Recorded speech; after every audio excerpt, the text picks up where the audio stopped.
Problem येतो बऱ्याच वेळेस, तो न येता प्रभू सर्व काही व्यवस्थित तुझ्या गौरवासाठी पार पडावं असं येशू ख्रिस्ताच्या नावात ही प्रार्थना करतो म्हणून तो ऐक देवा. आमेन. आमेन, आमेन. Yes.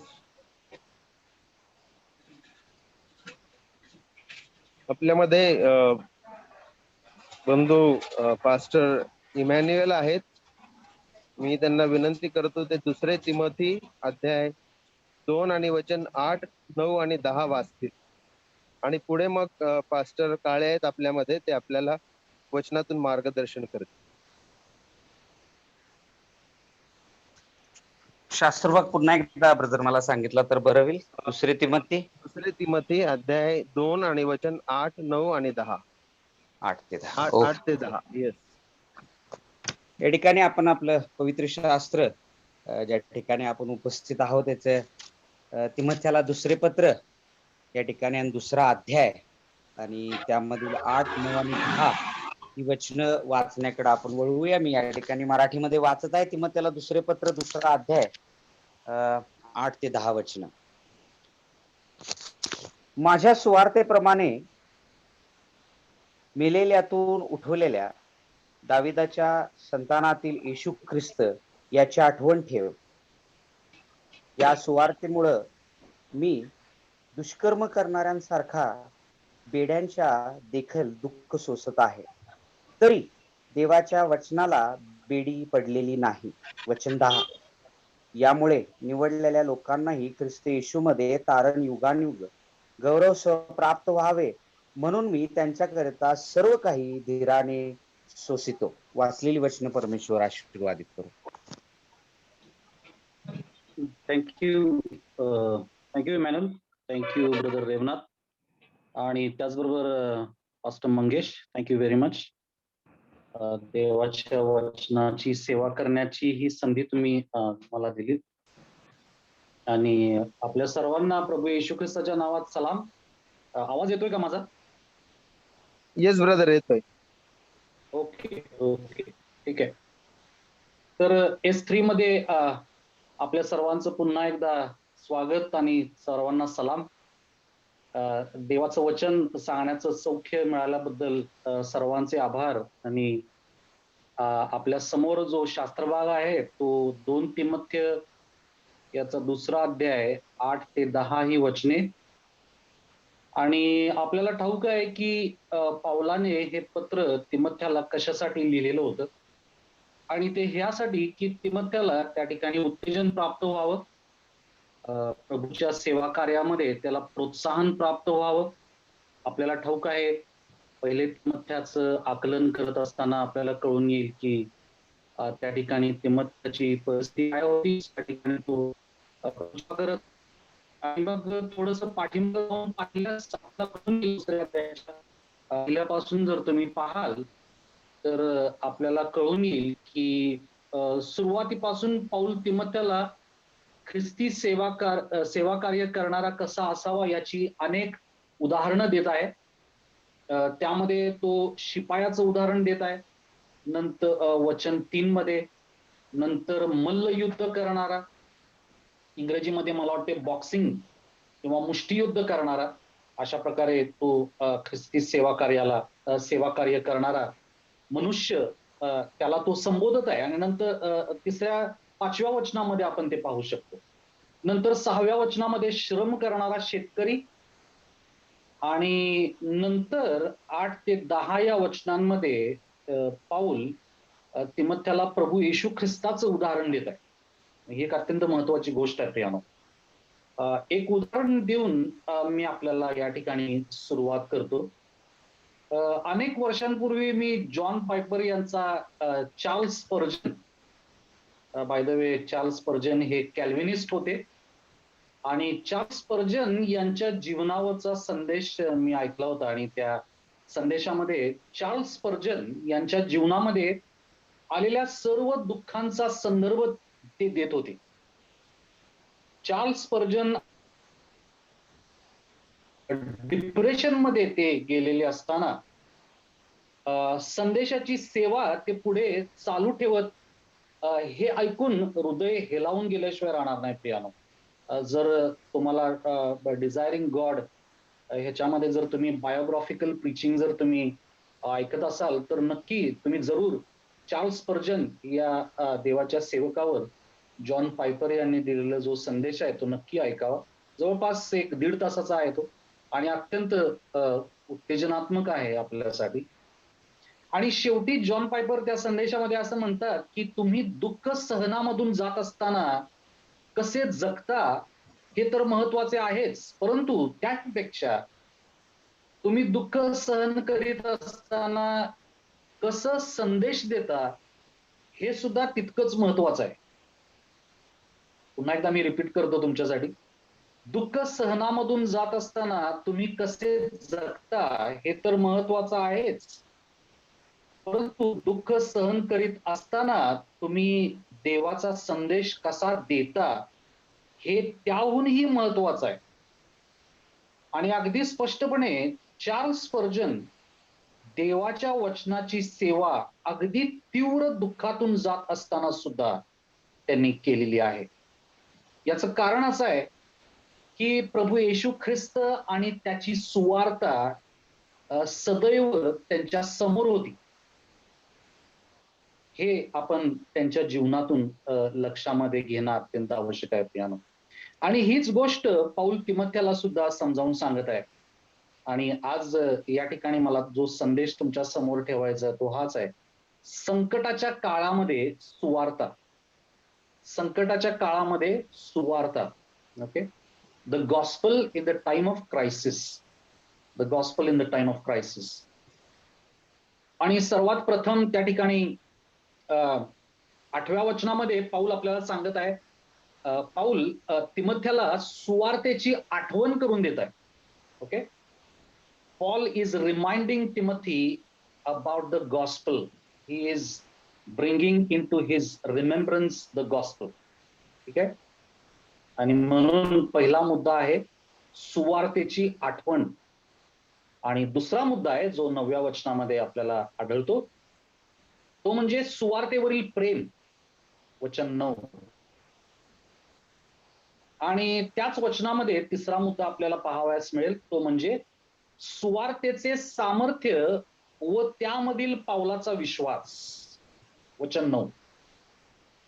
सुवार्तेमधील सामर्थ्य व त्यामधील पावलाचा विश्वास. आणि चौथा मुद्दा आहे जो 10व्या वचनामध्ये आपल्याला पाहावयास मिळतो आणि तो म्हणजे सुवार्तेमधील आशा.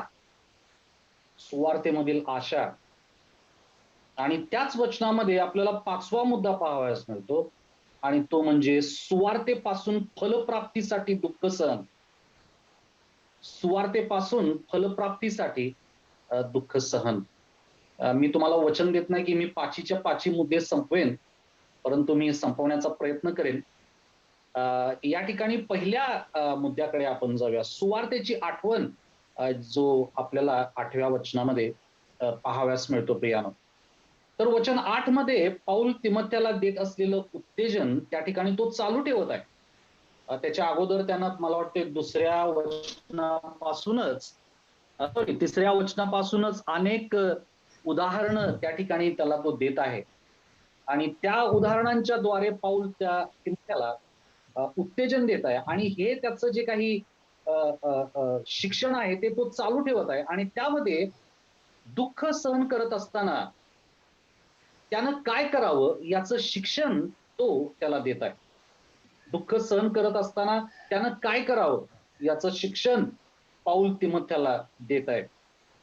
आणि आपल्या परिस्थितीला अतिशय उपयुक्त शिक्षण या वचनामध्ये आहे प्रियानो. आणि ते म्हणजे पौल तिमोथेला कुठल्याही प्रकारे स्वतःच्या शक्तीनं काहीच करावयास सांगत नाहीये.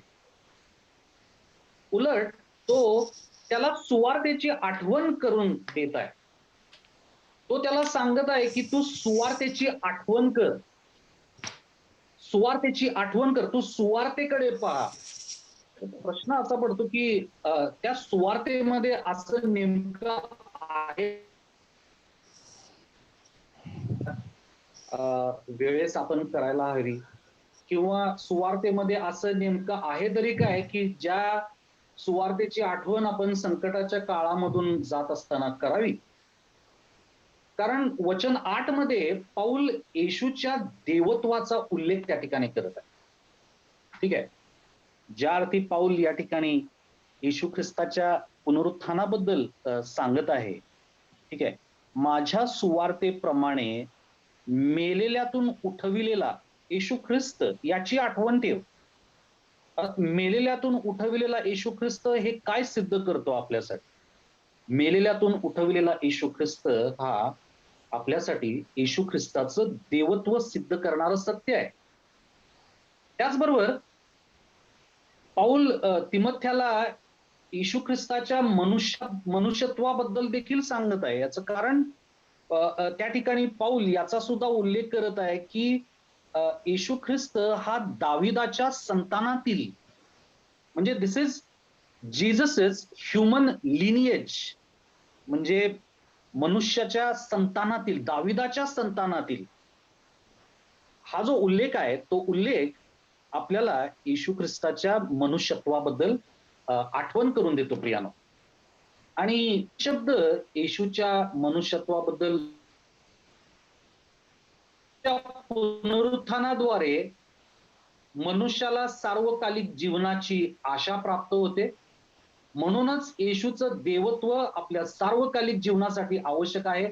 तसेच आमच्या वतीने येशूनं क्रुसावर आमच्या पापांचा भार वाहून नेणं व त्याच्या देहामध्ये आमच्या पापांची शिक्षा होणं, यासाठी येशूला मनुष्य देह धारण करावा लागला. हे ते सत्य आहे. आणि हे सत्य पाऊल तिमोथ्याला त्या सत्याची आठवण करून देत आहे. मग प्रश्न असा पडतो की तिमोथ्यानं या ठिकाणी येशूच्या देवत्वाची आणि त्याच्या पुनरुत्थानाची आणि त्याच्या मनुष्यत्वाची आठवण का बरं करावी, असं पाऊल तिमोथ्याला सांगत आहे. कारण सुवार्तेमध्ये आपल्याला कळतं की देह धारण करून आलेला प्रभू येशू ख्रिस्त ज्या प्रकारे दुःख सहन करून तो क्रुसावर गेला आणि तो मरणातून पुन्हा जिवंत झाला, हे सत्य आमच्या जखमेवरचं, आमच्या दुःखांवरचं मलमपट्टी बांधणार आहे प्रिया. कारण आमच्या गौरवी प्रभूच्या जीवनामध्ये, त्याच्या सामर्थ्यशाली आणि विजयी मरणामध्ये आणि त्याच्या पुनरुत्थानामध्ये आम्हाला असं कळतं की आपल्या दुःखाचा कधीतरी शेवट होईल. ज्याप्रमाणे सूर्य मावळतो त्याप्रमाणेच तो उगवतो देखील, आणि त्याप्रमाणेच ख्रिस्ताचं पुनरुत्थान आहे प्रियानो. त्याच्या दुःख सहनाकडे पाहिल्यावर आपल्याला कळतं की आपली दुःख आमच्या प्रभूच्या दुःखा इतकी मोठी नाहीयेत. आमची दुःखे आमच्या पापांमुळे आहेत, पण आमच्या गौरवी प्रभूची दुःखे आमच्या पापांमुळेच होती, आणि त्याच्या पापामुळे ती नव्हती प्रियानो. हे आपण लक्षात घेणं अत्यंत आवश्यक आहे. याचं कारण 2 कोरिंथ 5:21 आपल्याला आठवण करून देतं की ज्याला पाप ठाऊक नव्हते त्याला त्याने, म्हणजे देवाने तुमच्या आमच्याकरिता पाप असे केले, यासाठी की आपण त्याच्या स्थायी देवाचे नीतिमत्व व्हावे. प्रियानो, हे सत्य आपल्या जीवनातील सर्व गोष्टींमध्ये लागू पडतं. आणि इतकंच नाही तर हे या सत्याच्या द्वारे आमचं संपूर्ण जीवन त्या ठिकाणी प्रभावित होणं अत्यंत आवश्यक आहे. म्हणून मित्रांनो आणि माझ्या प्रिय बंधूंनो, आज जर तुम्ही दुःख सहनामधून जात असाल आणि जर तुमच्या हातून पाप घडला असेल तरी सुद्धा, आणि त्यामुळे जर तुम्ही दुःखी होऊन स्वतःला दोष देत असाल, तर तुम्ही आपल्या गौरवी प्रभू येशू ख्रिस्ताकडे पहा. तुम्ही त्या सुवार्तेची आठवण करा प्रिया. ज्याप्रमाणे पाऊल तिमोथ्याला या ठिकाणी आमच्या गौरवी प्रभू येशू ख्रिस्ताची आठवण करून देत आहे, तो त्याला सुवार्तेची आठवण करून देत आहे, त्याप्रमाणे प्रियानो तुम्ही सुद्धा यावेळेस प्रभू येशू ख्रिस्ताची आठवण करा. त्याच्या निष्कलंक निष्पाप जीवनाची आठवण करा, त्याच्या क्रुसावरील मरणाची आठवण करा, त्याच्या पुनरुत्थानाची आठवण करा. याचं कारण आम्हाला त्यामध्येच आमच्या जखमेवरचं औषध आहे. याचं कारण त्यामध्येच आमच्या दुःखावरची मलमपट्टी आम्हाला त्या सुवार्तेमध्ये प्राप्त होते. म्हणून हे आपल्यासाठी आवश्यक आहे प्रियानो, की आपण सुवार्तेची आठवण करावी. जर तुम्हाला सुवार्तेचा विसर पडलेला असेल, तर कदाचित आज देवाचं वचन तुमच्यासाठी आहे आणि ते म्हणजे तुम्ही सुवार्तेची आठवण करा. तुम्ही स्वतःला प्रश्न विचारा प्रियानो, की सुवार्ता ही फक्त अविश्वासणाऱ्यांसाठीच आहे का? सुवार्ता ही अविश्वासणाऱ्यांसाठी त्याचबरोबर विश्वासणाऱ्यांसाठी सुद्धा आहे. आणि ज्या अर्थी पाऊल या ठिकाणी तिमथ्याला जो विश्वासणार आहे, त्या तिमथ्याला सुवार्तेची आठवण करून देत आहे, त्या अर्थी ज्या अर्थी तिमथ्याला सुवार्तेची आठवण करून देणं इतकं आवश्यक आहे, त्या अर्थी तुम्हाला आणि मला सुद्धा सुवार्तेची आठवण करून देणं कितीतरी आवश्यक आहे प्रियानो. हे तुम्ही विशेष करून समजून घेणं अत्यंत आवश्यक आहे प्रियानो. दुसरा मुद्दा जो आहे तो आहे सुवार्तेवरील प्रेम. आता या ठिकाणी आपल्याला ठाऊक आहे, या ठिकाणी पहिल्या मुद्द्यामध्ये एक गोष्ट मी आपल्या समोर आणली नाही आणि ती म्हणजे माझ्या सुवार्तेप्रमाणे. पाऊल या ठिकाणी कुठल्याही प्रकारे स्वतःची सुवार्ता त्यानं इन्व्हेंट केलेली नाही आहे. त्यानं कुठल्याही प्रकारे ही सुवार्ता जी आहे त्या सुवार्तेचा शोध त्यानं लावलेला नाहीये. परंतु जी सुवार्ता प्रभू येशू ख्रिस्तानं त्याला दिलेली आहे, गलतीकारास पत्रामध्ये तुम्ही पाहू शकता, ही सुवार्ता खुद्द येशू ख्रिस्ताने त्याला शिकवलेली आहे. ही सुवार्ता त्याला कुठल्याही प्रेषितांनी त्याला शिकवलेली नाहीये. तर ही सुवार्ता त्या ठिकाणी खुद्द येशू ख्रिस्ताने त्याला शिकवलेली आहे. आणि म्हणूनच ही जी सुवार्ता आहे ती सुवार्ता पाऊलानं इन्व्हेंट केलेली नाहीये किंवा तिचा शोध त्यानं लावलेला नाहीये. परंतु ती सुवार्ता तीच आहे जी सुवार्ता पेत्र, याकोब आणि योहान, आणखीन बर्नबा आणि हे सर्व जे देवाचे प्रभू येशू ख्रिस्ताचे जे शिष्य होते, ते शिष्य जे गाजवत होते, तीच ही सुवार्ता आहे. आणि त्याचा उल्लेख तुम्हाला पाऊलाच्या अनेक पत्रांमध्ये आणि इतर प्रेषितांच्या पत्रांमध्ये सुद्धा तुम्हाला त्या ठिकाणी पाहावयास मिळेल. तर दुसऱ्या मुद्द्याकडे जाऊया, सुवार्तेवरील प्रेम. The love for the gospel. The love for the gospel. 9व्या वचनात पाऊल म्हणत आहे की ह्या सुवार्तेमुळे मी दुष्कर्म करणाऱ्यांसारखा बेड्यांचे देखील दुःख सोसित आहे. मी बेड्यांचे देखील दुःख सोसित आहे. दुसऱ्या शब्दांमध्ये या ठिकाणी आपण पाहू शकतो की दुःख सहन करीत असताना सुवार्तेची आठवण करणंच महत्वाचं नाही, तर सुवार्तेवर प्रेम करणं सुद्धा आवश्यक आहे. का बरं पाऊल सुवार्तेची आठवण तिमथ्याला करून देत आहे? याचं कारण पाऊलाचं सुवार्तेवर प्रेम आहे. अर्थात पाऊलाचं येशू ख्रिस्तावर नितांत प्रेम आहे प्रियानो. म्हणूनच तर तो त्या ठिकाणी सुवार्तेवरील प्रेम या ठिकाणी तो व्यक्त करत आहे वचन 9 मध्ये. आणि त्यातल्या पहिल्या वाक्यामध्ये आपण पाऊलाचं सुवार्तेवरील प्रेम पाहू शकतो. तो म्हणत आहे, या सुवार्तेमुळे मी दुष्कर्म करणाऱ्यांसारखा बेड्यांचे देखील दुःख सोसित आहे. दुष्कर्म करणाऱ्यासारखा बेड्यांचे म्हणजे कोणताही गुन्हा केलेला नसताना सुद्धा गुन्हेगाराची वागणूक सहन करणे. आणि अशा प्रकारेच पाऊल त्या ठिकाणी यहुदी आणि तसेच रोमी लोकांविरुद्ध कुठलाही गुन्हा त्यानं केलेला नाहीये, तरी सुद्धा तो कैदेमध्ये होता. आणि या पाठीमागचं कारण एकच होतं आणि ते म्हणजे पाऊलाचं सुवार्तेवर असणारं प्रेम. तो त्या ठिकाणी कुठल्याही प्रकारचा प्रतिकार करत नाहीये. त्या ठिकाणी तो कुठेही पळून जाऊ शकत नाहीये. फिलिपी या ठिकाणी पाऊल आणि सिलास तुरुंगामध्ये असताना भूमिकंप झाला. तुरुंगाचे दरवाजे त्या ठिकाणी मोडकळीस आले, ते सैल झाले आणि तेथून ते दोघेही पळून जाऊ शकत होते. परंतु त्यांनी तसं केलेलं नाहीये. याचं कारण पाऊलाचं सुवार्तेवरील असणारं प्रेम. सुवार्तेवरील प्रेमामुळे पावलाने गुन्हेगाराची वागणूक सहन केली. ज्याप्रमाणे प्रभू येशू ख्रिस्तानं 39 फटक्यांचा मार त्या ठिकाणी एखाद्या गुन्हेगाराची जी वागणूक आहे ती वागणूक त्या ठिकाणी त्यानं सहन केली प्रियानो. आणि तीच वागणूक या ठिकाणी पाऊल सुद्धा सहन करत आहे आणि सर्व दुःख सहन करत आहे. आणि हीच गोष्ट पाऊल वचन 10च्या शेवटच्या भागामध्ये सुद्धा स्पष्ट करत आहे. त्या ठिकाणी तो दुःख सहन करीत आहे याचं कारण त्याचं सुवार्तेवरील असणारं प्रेम. आणि प्रियानो, आपण कोणत्याही कारणासाठी दुःख सहन करीत आहात आणि ते दुःख तुम्ही कशासाठी सहन करीत आहात?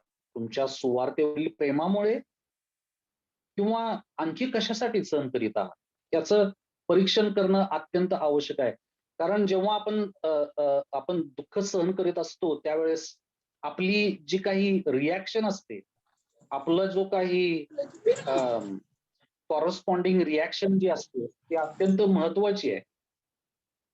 आणि या ठिकाणी पाऊल ज्या प्रकारे रिॲक्शन देत नाहीये, कुठल्याही प्रकारे तो रिटॅलिएट करत नाहीये, तर तो त्या ठिकाणी एक प्रकारे दाखवून देत आहे की त्याचं दुःख सहन हे सुवार्तेसाठी आहे. त्याचं दुःख सहन हे ख्रिस्तावरील प्रेमामुळे आहे. त्याचं दुःख सहन हे सुवार्तेवरील प्रेमामुळे आहे. आणि मग आपल्याला आणखीन एक गोष्ट त्या वचनामध्ये दिसून येते 9व्या वचनामध्ये, तरी देवाच्या वचनाला बेडी पडलेली नाहीये. ह्या शब्दांच्या द्वारे आपल्याला सुवार्तेमधील सामर्थ्य आपल्याला दिसून येतं प्रिया.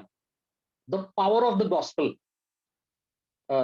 देवाचं वचन, सत्यवचन किंवा प्रभूचे वचन, सुवार्ता, हे जे सर्व शब्द आहेत ते एकाच गोष्टीला संबोधण्यात आलेले आहेत आणि ती म्हणजे प्रभू येशू ख्रिस्ताची असणारी सुवार्ता.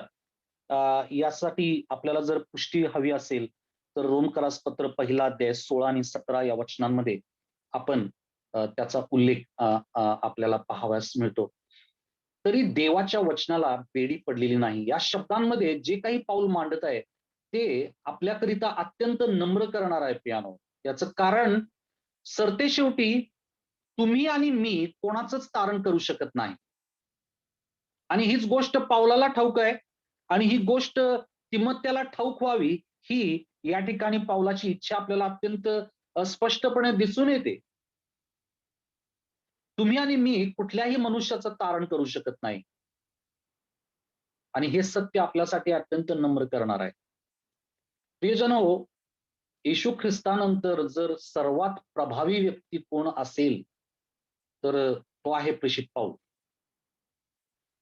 आणि असं असून सुद्धा पाऊल म्हणत आहे की तरी देवाच्या वचनाला बेडी पडलेली नाही. कारण पावलाला ठाऊक होतं की सुवार्ता तारणासाठी देवाचं सामर्थ्य आहे. रोमकरास पत्र 1 अध्याय 16 वचन. आणि ह्याच सत्यामध्ये पावलाचा गाढा विश्वास होता. पावलाच्या समोर त्याचा मृत्यू उभा होता. 4 अध्याय 6व्या वचनामध्ये तुम्ही बघू शकता, तो स्पष्ट करत आहे त्या ठिकाणी. परंतु पाऊल गेला म्हणजे सुवार्तेचं काम थांबेल असं त्यानं कधीच विचार केलेला नाहीये किंवा लोकांना आकर्षून घेण्याची क्षमता त्याच्याकडे आहे आणि मी गेलो तर सर्व काही थांबून जाईल असं पावलाला अजिबात वाटत नाहीये. तो स्वतःला सुवार्तेच्या सामर्थ्यासमोर नम्र करत आहे प्रिया. तो देवाच्या सामर्थ्यासमोर स्वतःला नम्र करत आहे आणि ही गोष्ट आपल्यासाठी फार आवश्यक आहे प्रियानो. आपल्याकडं कितीही मोठ्या प्रकारचं पांडित्य असलं, आपल्याकडं कितीही मोठ्या प्रकारचं स्कॉलरली स्किल्स असल्या तर लोक ख्रिस्ताकडे येतील असं अजिबात नाहीये प्रियानो. अर्थात स्कॉलरली स्किल आपल्याकडनं असणं आवश्यक आहे, आपल्याकडं पांडित्य असणं आवश्यक आहे, परंतु आपलं पांडित्य कोणाचंही तारण करू शकत नाही. आपलं स्कॉलरली नॉलेज कुठल्याही व्यक्तीचं तारण करू शकत नाही. सुवार्ता ही मनुष्याचं तारण करणारी आहे. त्यामुळं आपल्याला सुवार्तेसमोर नम्र होणं आपल्यासाठी अत्यंत आवश्यक आहे. याचं कारण आपल्या समोर पाऊल या ठिकाणी अगदी स्पष्टपणे म्हणत आहेत, तरी देवाच्या वचनाला बेडी पडलेली नाहीये. It is unrestrained, unconstrained. God's word knows no bounds. The gospel knows no bounds.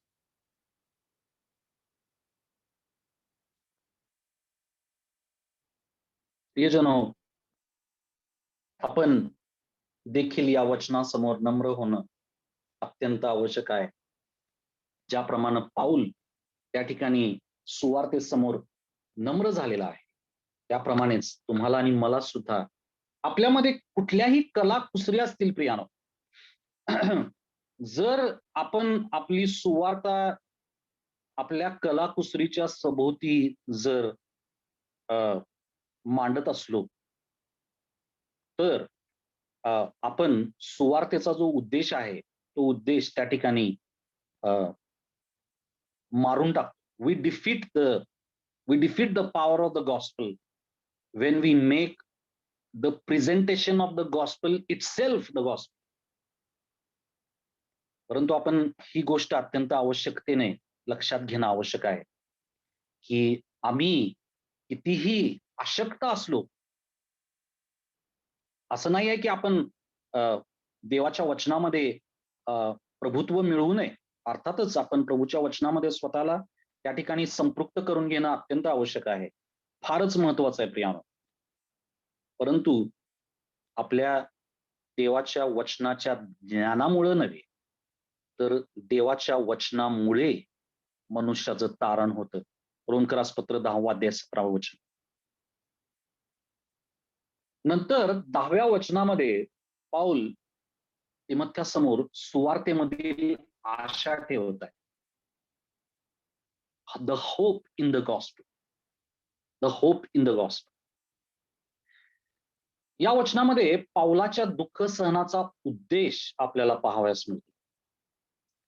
तत्पूर्वी आपण हे लक्षात घेऊया प्रियानो की तारण हे प्रभूपासून होते. कारण त्या ठिकाणी पाऊल काय म्हणत आहे, ह्यामुळे निवडलेल्या लोकांनाही, व्हेरी कॅल्विनिस्टिक, व्हेरी कॅल्विनिस्टिक, अर्थात कॅल्विनिस्टिक म्हणायला नाही पाहिजे, परंतु this is very Pauline, this is very Christocentric. देवानं येशू ख्रिस्त जे काही योहान 6:44 मध्ये म्हणत आहे, त्याचबरोबर पाऊल जे काही इफिस 1 आणि 4 मध्ये म्हणत आहे, त्याचाच एक सारांश या ठिकाणी आपल्याला 10व्या वचनामध्ये पाहाव्यास मिळतो. आणि ह्यामुळे निवडलेल्या लोकांनाही ख्रिस्त येशूमधील तारण युगानयुगाच्या गौरवासह प्राप्त व्हावे, म्हणून मी त्यांच्याकरिता सर्व काही धीराने सोचतो. हे वचन पाऊलाची सुवार्तेमध्ये असणारी जी आशा आहे ती आशा प्रगट करते प्रियानो.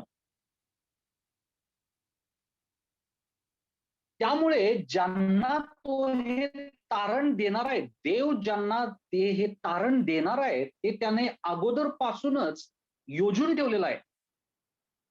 त्याने त्याचे लोक निवडलेले आहेत प्रियानो. इफिसकरासपत्र 1 अध्याय 4 वचन.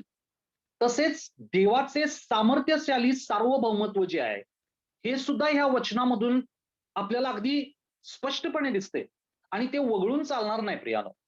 परंतु हे सुद्धा आपल्याला लक्षात ठेवणं अत्यंत आवश्यक आहे की देव जरी सार्वभौम असला तरी त्याचं सार्वभौमत्व तो त्याच्या साधनांचा वापर करूनच तो त्या ठिकाणी कार्यान्वित करतो, व्यक्त करतो. God is sovereign.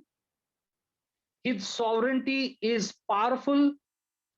And though he is sovereign and his sovereignty is powerful, God still uses means. देव त्याचं सार्वभौम सामर्थ्य, सार्वभौम त्याचा उद्देश या ठिकाणी जगामध्ये व्यक्त करण्यासाठी, मी असं म्हणणार नाही की त्याला साधनांची गरज आहे, नाही, परंतु तरी सुद्धा तो साधनांचा वापर करतो प्रियानो. ओके. देअरफोर म्हणूनच या ठिकाणी तुम्ही आणि मी आपल्या लोकांसमोर पालकीय सेवा करत असताना ख्रिस्ताची सुवार्ता आपण कशा पद्धतीनं मांडतो आणि त्या सुवार्तेमध्ये आम्ही देवाचं सार्वभौमत्व त्या ठिकाणी लोकांच्या समोर आणतो की नाही, हे अत्यंत महत्वाचं आहे. आपण सर्वजण सुवार्तेसाठी कष्ट करत आहोत प्रियानो, परंतु हे शब्द आपल्याला नम्र करणारे आहे. जर आपण येशूच्या देवत्वावर, त्याच्या मनुष्यत्वावर प्रेम करू, तर नक्कीच आपण त्याच्या सुवार्तेवर प्रेम करू प्रियानो.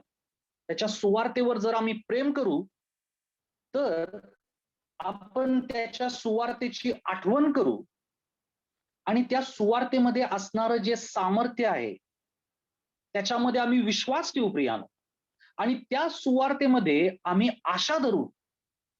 हीच गोष्ट या ठिकाणी आपल्या समोर अगदी स्पष्ट रीतीने आपल्या समोर या ठिकाणी मांडण्यात आलेली आहे. आणि शेवटचा मुद्दा पाऊल म्हणत आहे the suffering for the gospel, सुवार्तेसाठी दुःख सहन. या 10व्या वचनाच्या शेवटी पाऊल जे काही सांगत आहेत ते तो सुवार्तेच्या कार्याकरिता जे दुःख सहन आहे त्या दुःख सहनाबद्दलच तो सांगत आहे. त्याच्यासाठी सर्व काही धीराने मी सोसतो.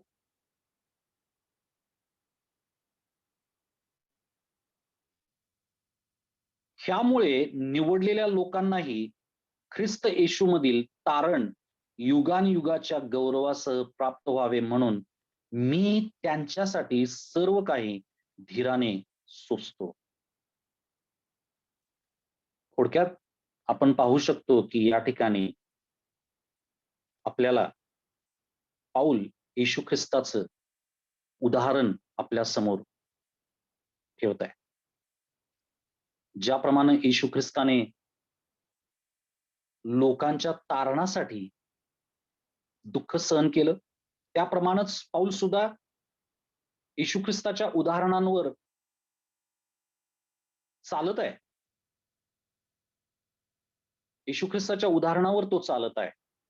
आणि ही गोष्ट तुमच्या आणि माझ्यासाठी सुद्धा अत्यंत आवश्यक आहे प्रियानो, की आपण सुवार्तेची आठवण करणं, त्याचबरोबर सुवार्तेवर प्रेम करणं, सुवार्तेच्या सामर्थ्यामध्ये गाढा विश्वास ठेवणं, सुवार्तेमध्येच आशा ठेवणं, सुवार्तेसाठीच दुःख सहन करणं. या सर्व गोष्टींमध्ये सुवार्ता ही केंद्रस्थानी आहे प्रियानो. आपल्याला ठाऊक नाही, आपण कित्येक लोकांना सुवार्ता सांगत असू, आपल्या मंडळीतल्या कित्येक लोकांना आपण सुवार्ता सांगत असू, परंतु आपल्याला बऱ्याच ठिकाणी फळ मिळत नाही. बऱ्याच ठिकाणी आपण निराश होतो, बऱ्याच ठिकाणी आपण निस्तेज होतो प्रियानो. परंतु या वचनांच्या द्वारे देव आज आपल्याला उत्तेजित करत आहे यासाठी की आपण सुवार्तेमध्ये आशा बाळगावी. कारण आमचा गौरवी प्रभू येशू ख्रिस्त हा तुमच्या आणि माझ्या पापांसाठी त्या क्रूस खांबावर खिळला गेला आणि तो पुन्हा एकदा आमच्या तारणासाठी जिवंत झाला.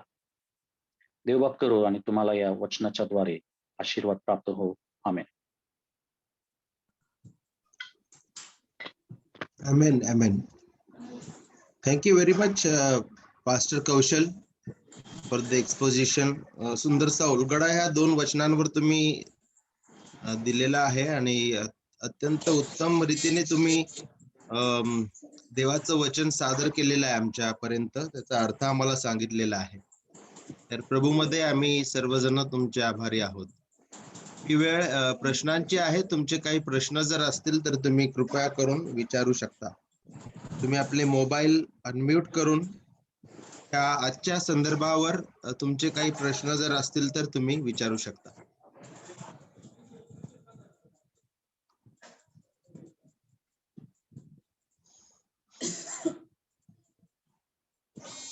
Yes, Pastor Nilesh, you have some question?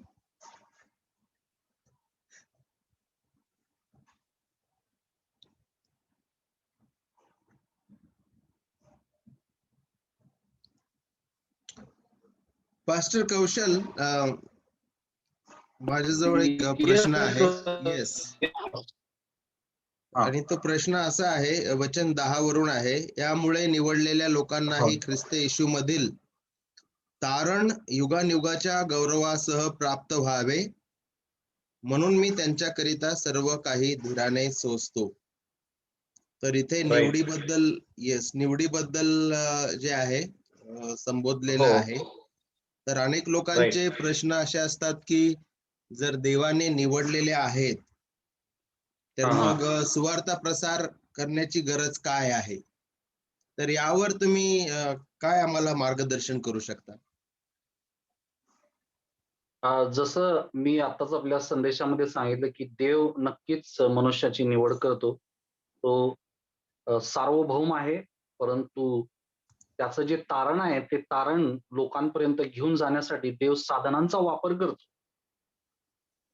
आणि जर आम्ही असं म्हणू की अम, देवानं जर निवडलेले आहे तर देवच बघून घेईल.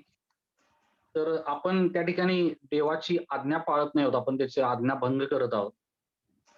मला वाटते इवन विल्यम केरी यांना जेव्हा लंडनमध्ये ते भारत देशामध्ये येण्यासाठी निघाले होते, त्यावेळेस त्यांना असं सांगितलं गेलं की देव सार्वभौम आहे, देव सगळं काही तो करून घेईल, त्याचं तो बघून घेईल.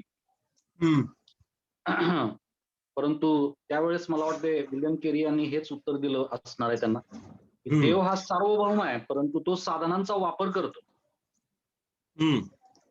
हो. आणि जर मग आपण सुवार्ता प्रसार करत नाही आहोत, तर आपण देवानं दिलेली जी आज्ञा आहे ती आज्ञा आपण पाळत नाही आहोत. त्याच्या आज्ञेची आपण हेटाळणी करत आहोत.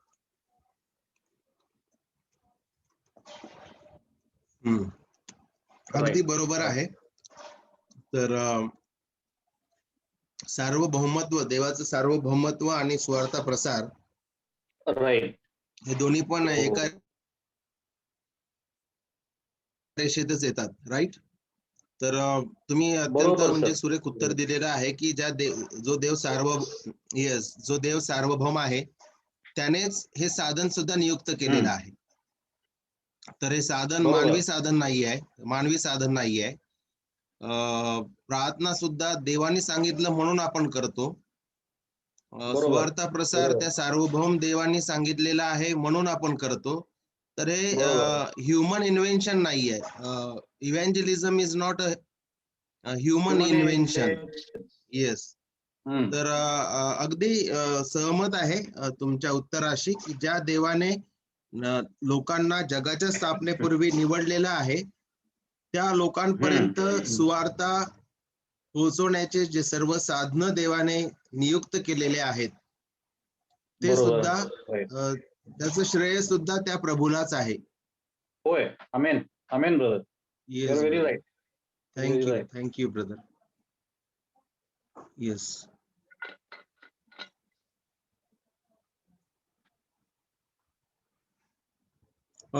बंधूजन, तुमचे काही प्रश्न जर असतील तर तुम्ही विचारू शकता.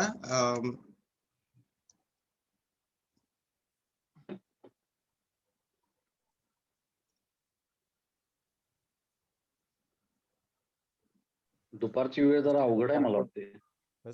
हो, मला असं वाटतं. येस, ज्ञान.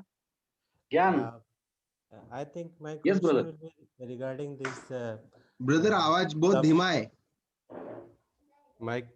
My question will be for your point, suffering for the gospel. Right. So, like the area where these anti-conversion bills are already promoted, and many churches, those who they don't follow a biblical teaching, but it's still good, they go under the suffering. Right. So what will be your suggestion for a biblical church, those who are standing for the gospel and keeping a balance between these two type of churches? One is Yes, Hmm. yes.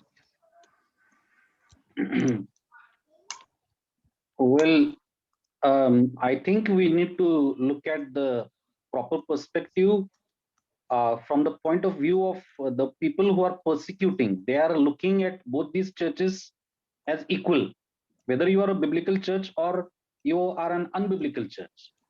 right. They look at us this, from a similar perspective. They even look at the Catholics as the same, Hmm. Hmm. Yes. right? So therefore, um, I uh, I think what is profitable for us to do is to just follow what is written here, biblically face the persecution that has come up on us, and you know, for the sake of the gospel and for the salvation of those whom God has chosen. That would be my answer. Yeah, similar thing, little bit different. Some of the people, Yes, yes. they are getting ready to face this persecution with a preparation of going ahead and studying law and being Hmm. as an advocate and on the same Right, time being a pastor. So what will be your suggestion right. first, sir? Well, I think it becomes very important that we engross ourselves in the study of God's word. That's what Paul has told Timothy. म्हणजे तो वचनामध्ये त्याच्यामध्येच तू घडून जा. आपल्याला God has not asked us to, educate ourselves in the secular law. If you have that kind of prerogative or privilege, that is well and good. That's well and good.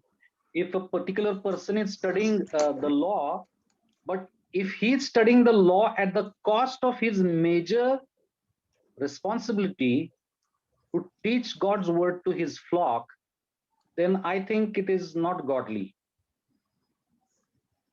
I don't think it is godly. He should not leave his primary responsibility of teaching and preaching God's word to his God's people.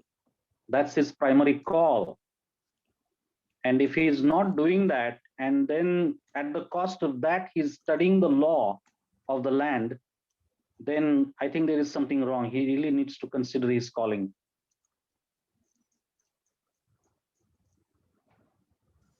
Yeah, my concern was only um, like एक तरफ तो persecution के कारण से I mean persecutions Hmm. are good biblically when we look persecutions are good, it is good for the growth of the church, but Right. on the same time a person who want to go Hmm. ahead and um, prepared himself so that he cannot go to jail or somebody who is suffering for the gospel cannot go to jail. So keeping balance in Hmm. between both, my concern was like one side Okay. Okay. persecution is giving the Okay. growth, another side if we are becoming a hindrance for the persecution, what will be, I mean if Right. I'm wrong you can tell me. No, brother. Absolutely, you're right. But then we have to understand God's way or God's purpose behind bringing this persecution. It is to purify the church, first of all, you know, to purify the church and bring the lost to salvation. I think these are the dual purposes what God has when He is bringing the persecution. And I think we also have to look at this persecution that has come upon us in that particular perspective in order to draw a particular balance. I don't think that studying the law and spending your time, your energy, your finances in studying the law and, while leaving your ministry aside, that is not encouraged in the Bible. if you are able to do it, okay, if you are able to do it both side by side, that is fine. But I don't think that it is going to be possible, because your majority of the time is required to present yourself, present your dissertations, present your papers and all of that thing during the course of your study. Yes. Thank you. Thank you, Pastor, for the highlighting. Thank you, Gyan. Thank you very much. Very encouraged, brother. Thank you.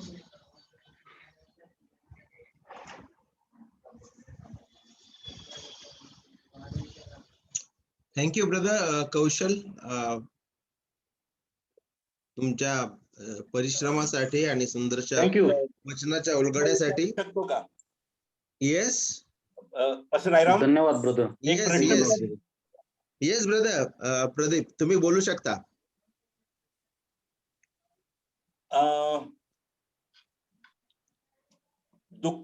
दुःख किंवा परसिक्युशन, छळ, yes या सर्व गोष्टींच्या प्रकाशामध्ये article 25 कॉन्स्टिट्यूशनचा आधार घेऊन टाळणे योग्य की अयोग्य?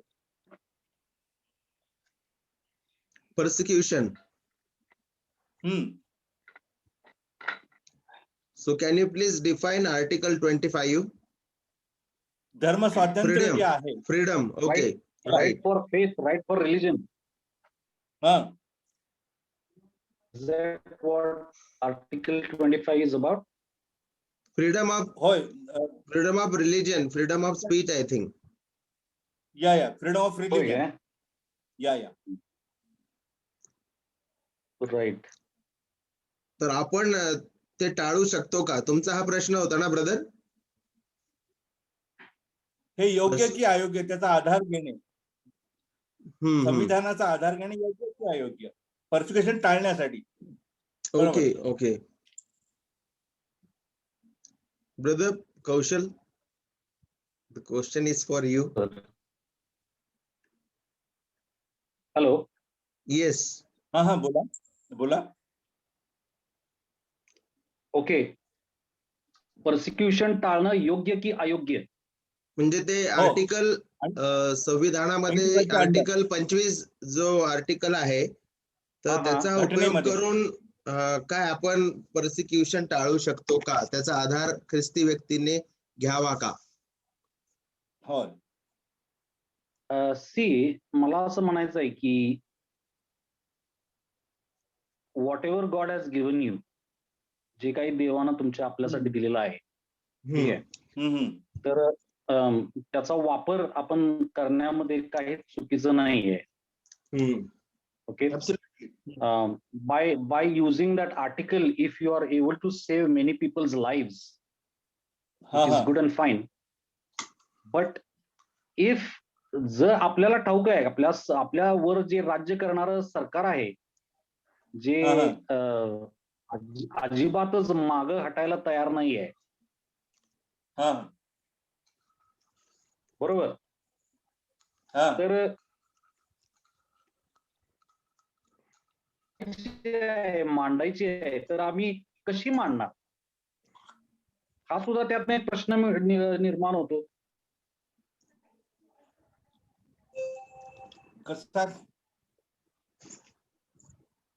कशा प्रकारे? तुमचा प्रश्न अतिशय योग्य आहे. तुमचा प्रश्न अतिशय योग्य आहे की आर्टिकल 25 चा वापर आपण करावा की नाही करावा. जनरल मीन्स, परंतु त्याबरोबर आणखीन एक प्रश्न असा उत्पन्न होतो,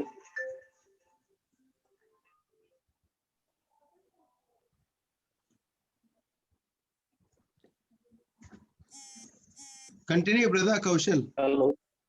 कंटिन्यू. येस. जर आपल्याला सुवार्ता त्या माध्यमातून राज्यकर्त्यांच्या समोर आणि जगाच्या समोर जर आपल्याला ठेवता येत असेल तर नक्की मला वाटते त्याचा वापर करावा.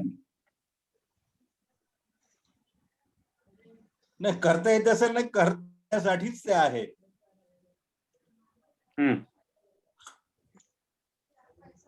मी तर असं म्हणेन की तुम्हाला जर सुवार्ता जगासमोर ठेवण्याकरिता तर त्या आर्टिकलचा वापर करता येत असेल तुम्हाला तर नक्कीच करा. हा हा नाही मला आपण छळाच्या संदर्भामध्ये चर्चा करत होता असताना हो बरोबर बरोबर. द लॉ आर्टिकल 25 छळ आपला आवाज नाहीये ब्रदर, आपला आवाज परमेश्वराने येत नाहीये बरोबर. छळ टाळण्यास परमेश्वराने हे सिव्हिल ऑथॉरिटीज जे आहे आणि सिव्हिल लॉज परमेश्वराने हा. दिलेले आहेत. कॉन्स्टिट्यूशन जर आपण पाहिलं तर कॉन्स्टिट्यूशन रिफ्लेक्ट्स द बायबल.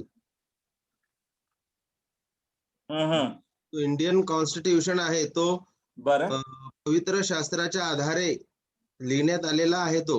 जर हम्म. आपण पाहिलं तर so it reflects biblical truths also. Yes.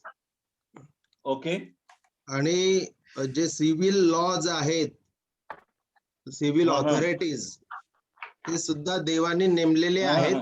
आणि म्हणून जे जनरल मीन्स आहे त्याचा वापर आपण नक्कीच करू शकतो. When we are sick we go to doctor. बरं in the same way right. we go to Right. police station, we go to court. These all are appointed by God. आणि जरी आपण आर्टिकल 25 चा आधार घेतो तरी आपल्याला माहिती आहे above all God is sovereign. आणि बरोबर. ती पण एक आर्टिकल 25 पण देवानेच नियुक्त केलेलं एक साधन आहे असं समजून आपण ते घ्यावं. सो बरोबर. Right. Yes. Yeah. It is, we cannot call it a common grace. It is just a providence. Yes. Right right. छळ सोसणे टाळण्यासाठी याचा वापर केला जाऊ शकतो.